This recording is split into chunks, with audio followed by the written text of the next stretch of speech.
శ్రీమాత్రే నమః, శ్రీ గురుభ్యో నమః. తదుపరి మకర రాశి వారికి సంబంధించి 2026 ఏప్రిల్ నెలలో ఎలా ఉండబోతుంది అనేటువంటి విషయాన్ని ఇప్పుడు తెలుసుకుందాం. మకర రాశి వారికి సంబంధించి అనుకూలమైనటువంటి ఫలితాలు ఇవ్వబోతుందని చెప్పేసి తెలుసుకోవచ్చు. ఈ అధిపతి శని ద్వితీయ స్థానమునందు కుంభంలో సంచరిస్తున్న కారణం చేత ఆర్థిక స్థిరత్వం లభిస్తుంది. అలాగే అర్ధాష్టమ శని ప్రభావం లేకుండా ఉన్నప్పటికీ వీరి యొక్క తీసుకునే నిర్ణయాల్లో కాస్త జాప్యం చేకూరేటువంటి అవకాశం కూడా కనిపిస్తుంది. వీరికి ఆత్మవిశ్వాసం పెరుగుతుంది. కుటుంబంలో శుభకార్యాలు కూడా జరిగేటువంటి సూచనలు పెరుగుతాయి. భూమి లేదా వాహన కొనుగోలు ప్రయత్నాలు ఫలించే అవకాశం ఉంది. సామాజికంగా ఏంటంటే గౌరవ మర్యాదలు కూడా చాలా అద్భుతంగా ఉంటాయి. 3వ స్థానంలో చిన్నపాటి ఆరోగ్య సమస్యలు ఉన్నప్పటికీ ప్రయాణాల్లో ఆటంకాలు ఎదుర్కోవచ్చు. అప్రమత్తంగా ఉండాలి. అన్ని రంగాల వారికి సంబంధించి సాధారణంగా మనం చూసుకున్నట్టయితే ఈ నెలలో ఆత్మవిశ్వాసం పెరుగుతుంది. కుటుంబంలో శుభకార్యాలు జరిగేటువంటి సూచనలు ఉన్నాయి. భూమి లేదా వాహన కొనుగోలు కూడా పెరుగుతాయి. అలాగే సమాజంలో గౌరవం కూడా పెరుగుతుంది.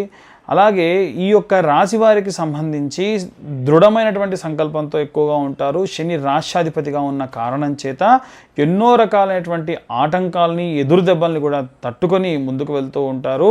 విద్యార్థులు చదువుపై ఏకాగ్రత పెరుగుతుంది. పాత బాకీలు ఏవైనా ఉంటే లేదా పాత పనులు ఏమైనా ఉంటే అవన్నీ పెండింగ్ పనులు కూడా పూర్తి చేసుకుంటారు.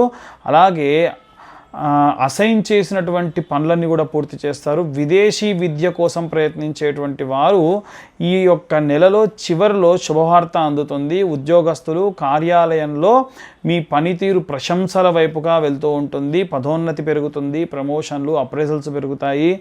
జీతాల పెంపు కూడా ఉంటుంది. ప్రాజెక్టులు బాధ్యతాయుతంగా పెరుగుతాయి. వ్యాపారస్తులు లాభాలు ఆశాజనకంగా ఉంటుంది. కొత్త వ్యాపార ఒప్పందాలు కూడా కుదుర్చుకునే అవకాశం ఉంటుంది. ఏప్రిల్ 15 లోపు సమయం చాలా బాగుంది. మార్కెటింగ్ రంగంలో ఉన్న వారికి అధికమైనటువంటి లాభాలు కూడా వస్తాయి. రాజకీయ నాయకులు ప్రజల్లో పలుకుబడి పెరుగుతుంది. పై స్థాయి నాయకుల యొక్క మద్దతు లభిస్తుంది. ఏదైనా ముఖ్యమైన బాధ్యతలు చేపట్టే అవకాశం కూడా ఉంది.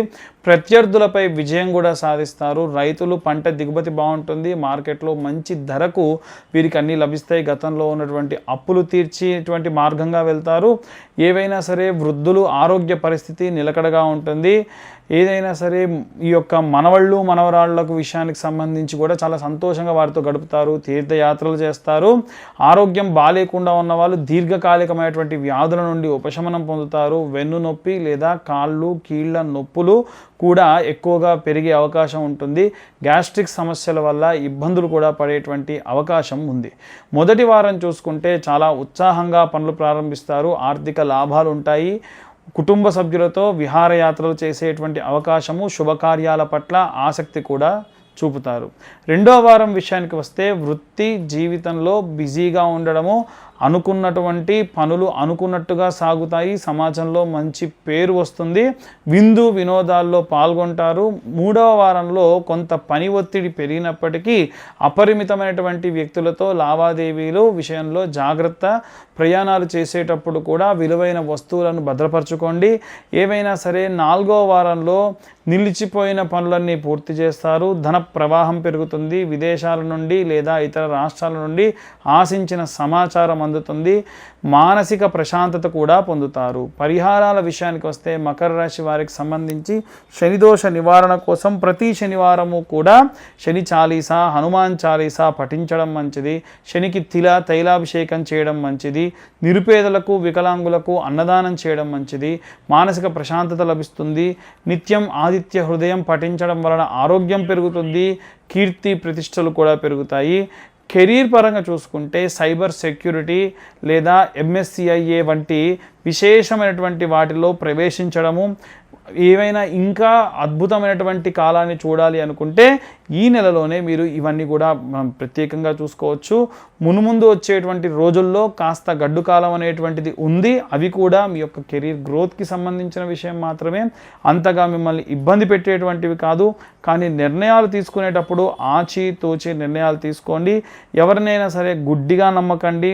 డబ్బులు పరంగా ఇచ్చి మోసపోకుండా ఉండండి.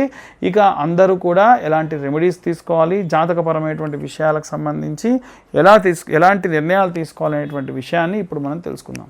ఎవరైనా బలీయమైనటువంటి కోరికలు కోరుకున్నటువంటి వాళ్ళు ఎవరైనా ఉంటే ఎవరన్నా మనుషులు మారాలి అనేటువంటి ఒక ఉద్దేశంతో కనుక ఉంటే ప్రతి సోమవారం కూడా ఒక ఆలగడ్డని 2 ముక్కలుగా చేసి ఈ యొక్క రావి చెంబులో వేసుకొని, నీళ్లు నింపినటువంటి రావి చెంబులో వేసుకొని, నీళ్లు మళ్ళీ పొంగి కింద పడకుండా చూసుకొని ఆ మొత్తంలో వేసుకొని మీరు నోట్లో నుంచి మనసులో అనుకునేటువంటి మంత్రం ఓం నమః శివాయ, ఓం నమో నారాయణాయ, ఓం పరబ్రహ్మణే నమః అని 3 మంత్రాలు చదివి ఆ నీటిపైన ఊదాలి.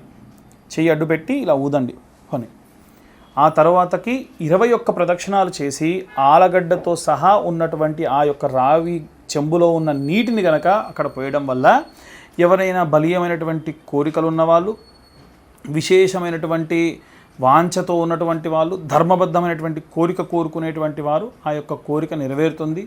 ఎప్పటి నుండో ఉన్నటువంటి మానసికమైనటువంటి ఒత్తిడి కూడా తగ్గుతుంది. ప్రశాంతమైనటువంటి వాతావరణం కూడా పొందవచ్చు.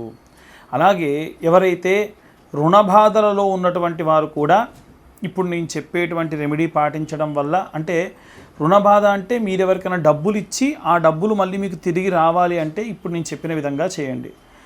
ఒక ఆముదంతో దీపం పెట్టుకొని ఆ యొక్క ఆముద దీపంతో ఒక కొబ్బరి చిప్ప లోపల నెయ్యి రాసి కాటుకగా తీసి, అంటే ఆ వచ్చేటువంటి మంటని ఆ కొబ్బరి చిప్ప పైన పెడితే కాటుకలా వస్తుంది. అలా వచ్చినటువంటి ఆ యొక్క కాటుకని దానిమ్మ చెట్టు ఆకులు తీసుకొని, చాలా చిన్నగా ఉంటాయి ఆకులు, దానిపైన మీకు ఎవరైతే డబ్బులు ఇవ్వాలో వాళ్ళ పేరు ఆ యొక్క కొబ్బరి చిప్పలో నుంచి తీసి రాసి, అదే దానిమ్మ చెట్టు కింద కొంత గుంత తవ్వి ఆ యొక్క ఆకు పెట్టేసి ఒక బండ ఏదైనా చిన్న పెచ్చ లాంటిది పెట్టేసి మూసేసేయండి, మట్టి నింపి పెట్టేసేయండి. అలా పెట్టేటప్పుడు లక్ష్మీ కుబేర దేవతాయ నమః అని చెప్పి కోరుకోండి. మీ యొక్క అప్పులు ఎవరైతే ఇయ్యారో వాళ్ళు తిరిగి మళ్ళీ మీకు డబ్బులు ఇవ్వాలి, మీరు ఇచ్చిన డబ్బు మళ్ళీ తిరిగి ఇవ్వాలి అని కోరుకొని అలా పెట్టడం వల్ల విశేషమైనటువంటి సత్ఫలితాలు పొందవచ్చు. కుబేరుడికి బాగా ఇష్టమైనటువంటిది ఏమిటంటే దానిమ్మ. ఆ దానిమ్మ ఆకు పైన కనుక మనం ఇలా రాసి అదే దానిమ్మ వృక్షం కింద కనుక మనం పెడితే ఖచ్చితంగా ఆ యొక్క కోరికలు తీరడం, సత్ఫలితాలు పొందడం జరుగుతుంది. ఇక విశేషంగా ఎవరైనా జాతక ఫలితాల గురించి తెలుసుకోవాలి అనుకుంటే మీ పేరు, మీ date of birth, time, place కింద ఉన్న నెంబర్కి వాట్సాప్ చేయండి. 2511 రూపాయలు తీసుకోవడం జరుగుతుంది.